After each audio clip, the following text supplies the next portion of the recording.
बच्चों का कहना है कि आईटीआई वालों की जॉब है और आईटीआई वालों को ही मिलनी चाहिए। उस तरह से ये एक लड़ाई चल रही है और कोर्ट केस इस पे इसी बात के लिए डाला गया है कि भाई 10th पास वालों की ये टेक्निकल पोस्ट है ही नहीं। ठीक है, चलिए, तो 10th पास वाले अब मौका दे दिया है आरआरबी ने दोनों को।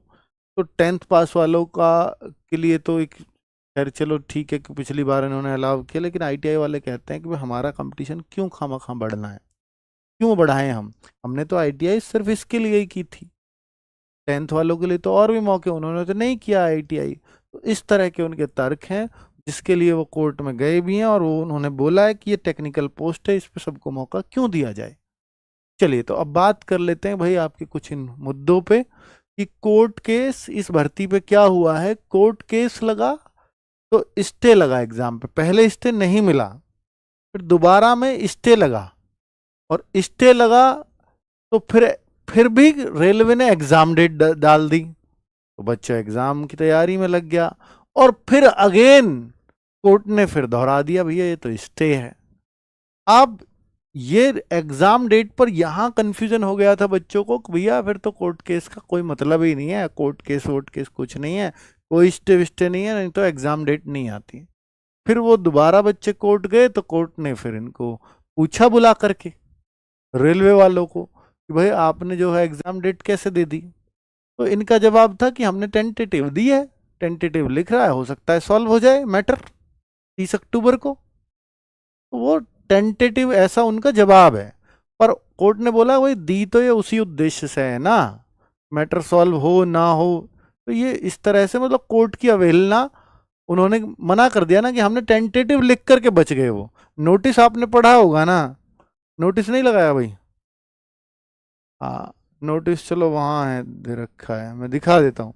जब आप देखोगे ना नोटिस, ये तो खैर कोर्ट का ऑर्डर है, ये इसमें आप देखेंगे तो इन्होंने टेंटेटिव लिख रखा है यहाँ पर, टेंटेटिव, ये रहा टेंटेटिव एग्जाम शेड्यूल। इससे बच गए वो, वरना ये कोर्ट की अवहेलना कंटेम्प्ट ऑफ कोर्ट में भी आ सकता था। तो ऐसा उन्होंने मेंशन भी किया है कि भाई जो ये जो कोर्ट का, ये जब आप पूरे ये पॉइंट है ना लास्ट के पॉइंटर, ये जज साहब के ही होते हैं ऑर्डर्स के, तो यहाँ पर उन्होंने मेंशन भी किया था, तो मैंने कहीं पढ़ा था, चलो छोड़ो। तो which a statement has already made by respondent, ठीक है। अभी मैं आपको यहाँ लेकर के आता हूँ कि भाई हाँ ये स्टे की बात कहाँ से है। तो इन द मेन टाइम, जो इस दौरान, ये the aforesaid circular shall remain stayed, यानी जो ऊपर आपने सर्कुलर लगाया ये रिमेन स्टे रहना चाहिए till the next date of hearing. ऐसा ना हो कि बीच में आप एग्जाम डेट और ये सब चीज़ें नहीं चलेगी जब तक कोर्ट फाइनल डिसीजन नहीं दे देता है। तो जी हाँ, तो अब उन्होंने अपना इस पे बचाव तो कर लिया, पर अब ये निश्चित है कि भाई जब तक कोर्ट का फाइनल डिसीजन नहीं आ जाएगा तब तक इस एग्ज़ाम पर स्टे तो रहेगा। लेकिन अगर रेलवे ने ये दिया है 17 नवंबर से एग्ज़ाम होंगे और एंड ऑफ दिसंबर तक रहेगा, तो क्या रेलवे को ये आशा है, ये उम्मीद है कि, क्या उन्हें क्लियर है कि 30 अक्टूबर को हम इस केस को फाइनल ही कर देंगे? क्योंकि लेट क्यों होता है, अक्सर सरकारी कामों की वजह से लेट होता है कोई भी, क्योंकि दूसरी पार्टी तो तैयार है, आईटीआई वाले तो, वो तो हर बार कोर्ट केस पे जाएंगे, तारीख पे जाएंगे, आरआरबी की तरफ से वकील नहीं आते, रेलवे की तरफ से। तो उनको भरोसा है कि भाई हम सारा चिट्ठा लेकर के वहां पहुंच जाएंगे कैट में, उसी दिन हो सकता है डिसीजन हो जाए, हो सकता है ना भी हो।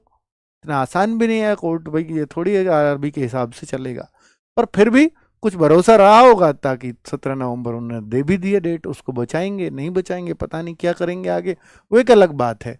तो नेक्स्ट डेट जो है हियरिंग की वो 30 अक्टूबर है। अगर आरआरबी चाहे तो इसको हाई, मतलब हाई कोर्ट जाकर के इस डेट को थोड़ा जल्दी भी करवा सकते हैं, या इस पर एक प्रेशर डलवा सकते हैं कि भाई जो हमारा डिसीजन इतने दिन में आना चाहिए, कि हाई कोर्ट ने बोला भी था कि 1 महीने के अंदर, वो रिक्वेस्ट फॉर्म में बोला था, ऑर्डर नहीं था, ऑर्डर होता तो मानना ही पड़ता कि ठीक है। तो 1 महीने के अंदर तो ये हुआ नहीं, अब 30 अक्टूबर के बाद अगली डेट मिल जाएगी क्या, और अगली डेट मिल गई तो फिर 17 नवंबर से एग्जाम नहीं करा पाएंगे, ये तय है। ठीक है, क्या एग्जाम 17 नवंबर से हो पाएगा? तभी हो पाएगा जब 30 अक्टूबर को फैसला हो जाए, हो सकता है रेलवे को उम्मीद हो कि हम इसको सॉल्व करा लेंगे। तो इसलिए फिर 17 नवंबर की तैयारी आपको अपनी जारी रखनी पड़ेगी। ठीक है, तो अगर स्टे लग गया तो रेलवे ने ऑफिस, हाँ, क्योंकि देखो अगर रेलवे को ये उम्मीद नहीं होती कि भाई ये सॉल्व होगा नहीं होगा, तो रेलवे अब तक दूसरा नोटिस भी निकाल चुका होता कि भैया हाँ इस पे स्टे है, जब तक कोर्ट का फाइनल डिसीजन नहीं आ जाता तब तक जो है एग्जाम की डेट डिक्लेयर नहीं हो सकती।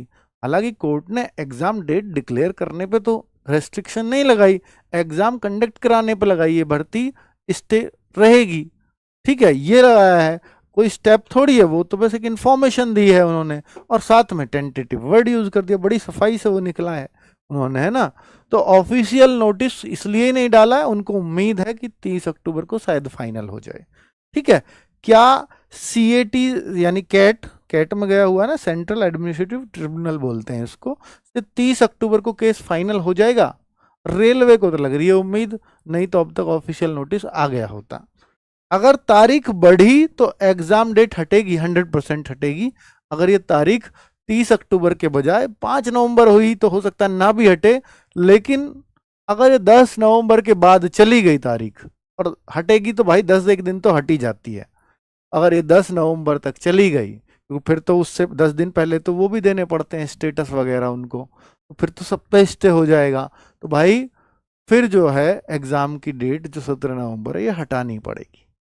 ठीक है, चलिए, तो इस पे हमें कोर्ट के साथ तो भाई कोई भी कोर्ट से बड़ा नहीं है ना भारत में, इतना तो क्लियर ही है।